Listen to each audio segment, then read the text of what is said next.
Hello, welcome to the HRM lecture. In the last video, we discussed the basics of selection and recruitment. In this second part, we are discussing ahead of the first part. First of all, we will discuss the difference between internal sources of recruitment and external sources of recruitment. There are bases on which we can differentiate. First, meaning. It involves search of candidates from within the organization. External sources, it involves finding candidate from outside the organization. As the name itself, external, that is outside.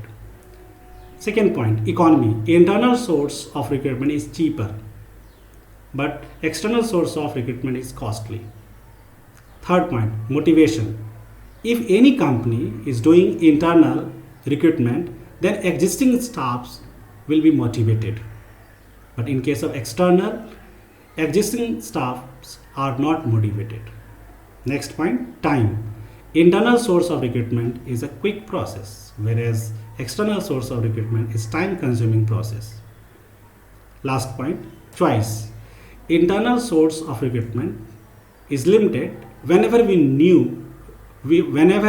try to find the new employee, new blood in the organization, and whenever there is in the present era, new technology is required, environment has become dynamic. So in that case, internal source may not be appropriate, but in that case, external source will be appropriate and its scope is much wider. Selection process. This is the model which showing the first step, preliminary interview, then application blank, testing, employment interview, checking of reference, medical examination, job offer.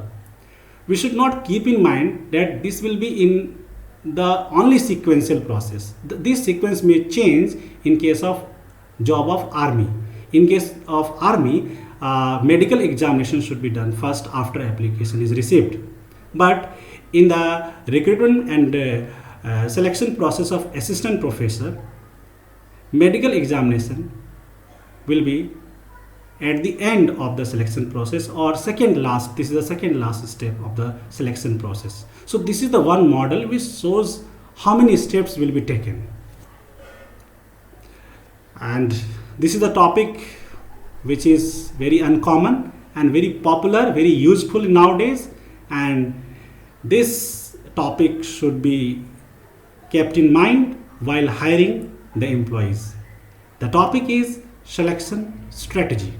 So before doing selection process, we should make a strategy, and there are 4 types of strategy: A, B, C. On y-axis, numbers are shown. On x-axis, cost is shown. So there are 4 strategy. We are going to explain one by one.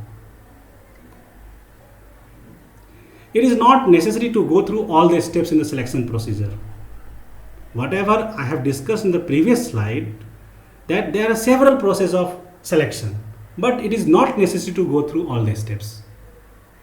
Consideration of selection strategy emphasizes 2 parameters, and the 2 parameters I have taken is cost and second one is number.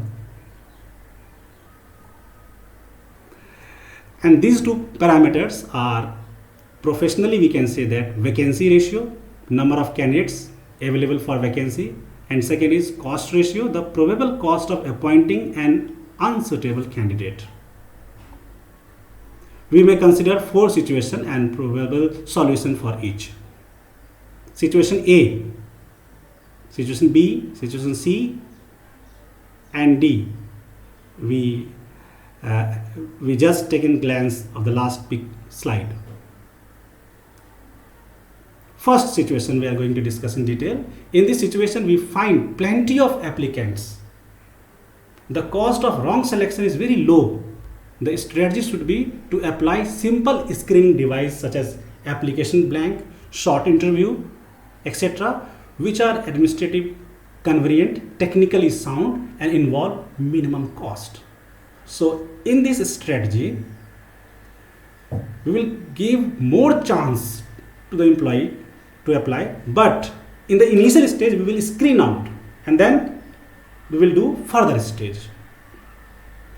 Situation B, when we find plenty of applicants but the cost of wrong selection is very high, the strategy here calls for using medical examination, a series of interviews, reference checking, and everything else to prevent the wrong selection.